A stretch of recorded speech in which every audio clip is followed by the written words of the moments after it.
बंगाल में एकजुट हिंदू वोट के अलावा मुस्लिम वोट बैंक का बिखरना ही ममता बनर्जी की सत्ता जाने और बीजेपी के सत्ता में आने का सबसे बड़ा टर्निंग पॉइंट साबित हुआ है। कि मुसलमानों के हित में कोई बात करी नहीं जाती है और मौलाना साहुद्दीन ने जो बात की है कहीं ना कहीं तो सही बात है ये भी। अरे अखिलेश यादव ने आज तक क्या करा है मुसलमानों के लिए? मुसलमान के हित में तो कोई काम नहीं करता और मौलाना साहब ने कहा है तो कहीं तक ठीक ही कहा। आज तक सिर्फ भाजपा का डर दिखा के वोट लेते रहे हैं। मुसलमानों को अब गौर करने की जरूरत है कि सिर्फ भाजपा का डर दिखा के वोट ना करें, अपने लिए एजेंडा मांगे। वो हम आगे देखेंगे कि क्या करना है, लेकिन उनके कहने से कुछ फर्क नहीं पड़ने का। जो भी सेकुलर निजाम कायम कर सकती हो, हम उस पार्टी को आगे बढ़ाने का काम करें। बंगाल की 101 सीट जहां मुस्लिम निर्णायक भूमिका में है, वहां टीएमसी ने 53 सीट जीती, जबकि बीजेपी को 42 सीट मिली।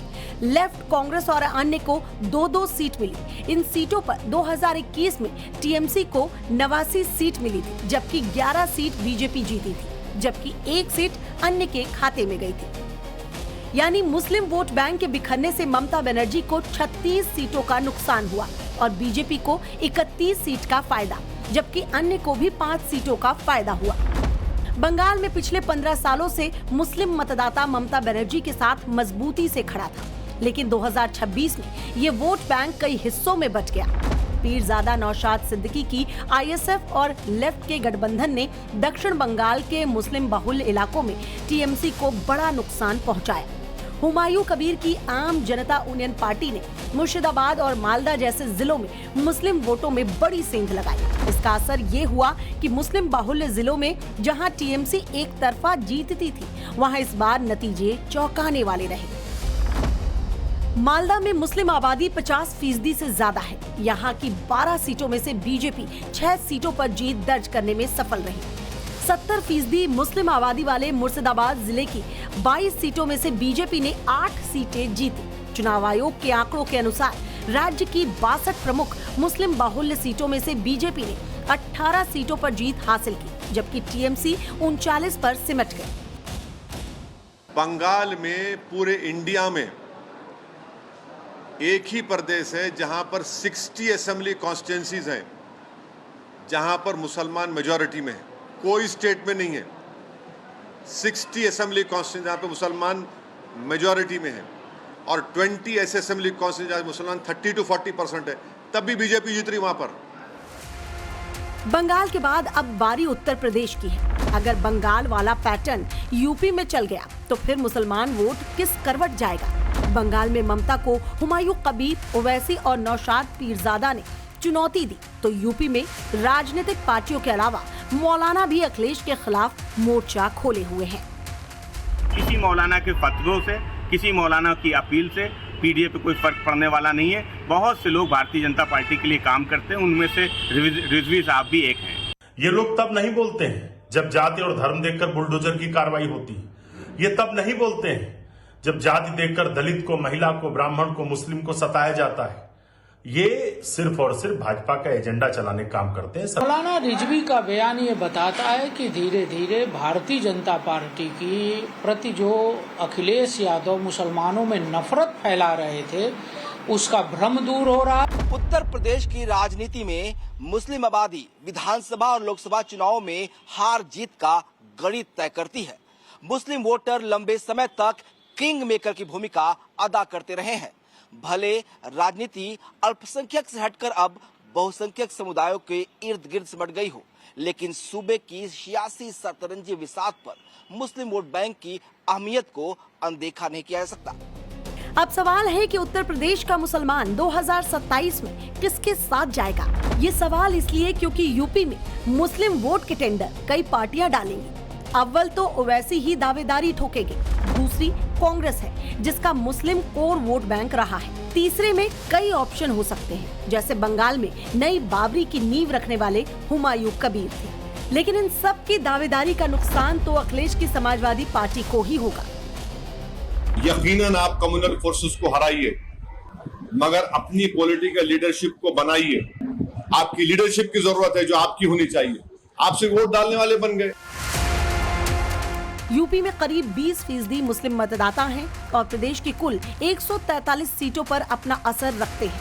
इनमें से 70 सीटों पर मुस्लिम आबादी 20 से 30% के करीब है, जबकि 73 सीटें ऐसी हैं जहां मुसलमान 30% से ज्यादा हैं। यूपी में 36 ऐसी विधानसभा सीटें हैं जहां मुस्लिम उम्मीदवार चुनाव जीतते रहे हैं और करीब 107 विधानसभा सीटें ऐसी जहां मुस्लिम मतदाता चुनाव नतीजों को हमेशा प्रभावित करते आए हैं।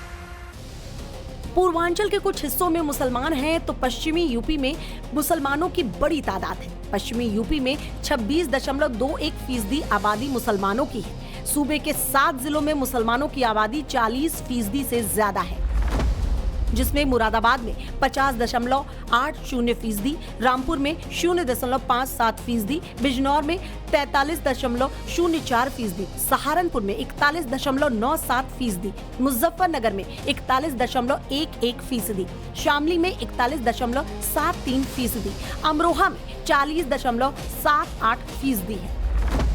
जबकि करीब 7 जिले ऐसे भी हैं जहां मुस्लिम आबादी 30% से ज्यादा है, जिसमें हापुड़ में 32.39%, मेरठ में 34.43%, संभल में 32.88%, बहराइच में 33.53%, बलरामपुर में 37.51%, बरेली में 34.54% और श्रावस्ती में 30.79% मुस्लिम मतदाता हैं। मुस्लिम वोट बैंक के कथित कई दावेदारों के बीच अखिलेश को एक मुश्त मुस्लिम वोट बैंक को अपने पाले में करना बड़ी चुनौती है, क्योंकि जो पकड़ समाजवादी पार्टी की पहले मुस्लिम वोट बैंक पर थी वो अब कम होती जा रही है, क्योंकि समाजवादी पार्टी के पुराने मुस्लिम चेहरे या तो साइडलाइन हो चुके हैं या फिर उनका निधन हो चुका है।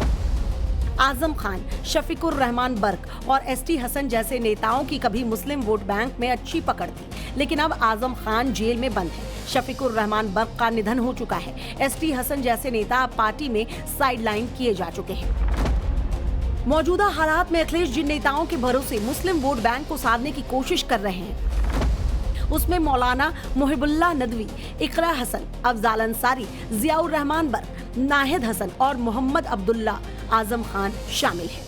मौलाना मुहिबुल्लाह नदवी रामपुर से तो इकरा हसन कैराना से सांसद है। अफजाल अंसारी पूर्वांचल की राजनीति में बड़ा नाम है और गाजीपुर से सांसद है। जियाउर रहमान बर्क संभल से सांसद हैं और बर्क परिवार की विरासत को आगे बढ़ा रहे हैं। नाहिद हसन कैराना से तो अब्दुल्ला आजम खान रामपुर से विधायक है।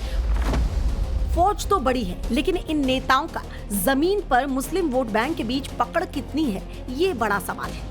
लिहाजा अखिलेश दुविधा में है। उन्हें एक तरफ मुस्लिम वोट बैंक को साधना है तो दूसरी तरफ पीडीएफ फॉर्मूले को आगे बढ़ाकर सॉफ्ट हिंदुत्व के जरिए हिंदू वोट बैंक में सेंधमारी करनी है। हाल के दिनों में महाराणा प्रताप जयंती पर प्रतिमा लगाने का ऐलान हुआ। हनुमान चालीसा की चौपाई पोस्ट करने की बात हो या फिर अखिलेश का इटावा में केदारनाथ बनाने की बात हो, अखिलेश यादव इसके जरिए हिंदू वोट बैंक को साधने की कोशिश कर रहे हैं। लेकिन अखिलेश का सॉफ्ट हिंदुत्व वाला ये कार्ड मुसलमानों को शायद ही रास आए, क्योंकि सॉफ्ट हिंदुत्व की पिच पर बैटिंग करके मुस्लिम वोट बैंक को एकजुट कर पाना अखिलेश के लिए एक बड़ी चुनौती है। ऊपर से रजवी जैसे मौलाना के बयान अखिलेश की कोशिशों पर पलीता लगाने जैसे हैं। ऐसे में 2027 के इम्तिहान से पहले अखिलेश धर्म संकट में है, क्योंकि यूपी में मुस्लिम वोट बैंक गया तो इसका सबसे ज्यादा फायदा अगर किसी को होगा तो वो बीजेपी को होगा। ब्यूरो रिपोर्ट, टाइम्स नाउ नव भारत।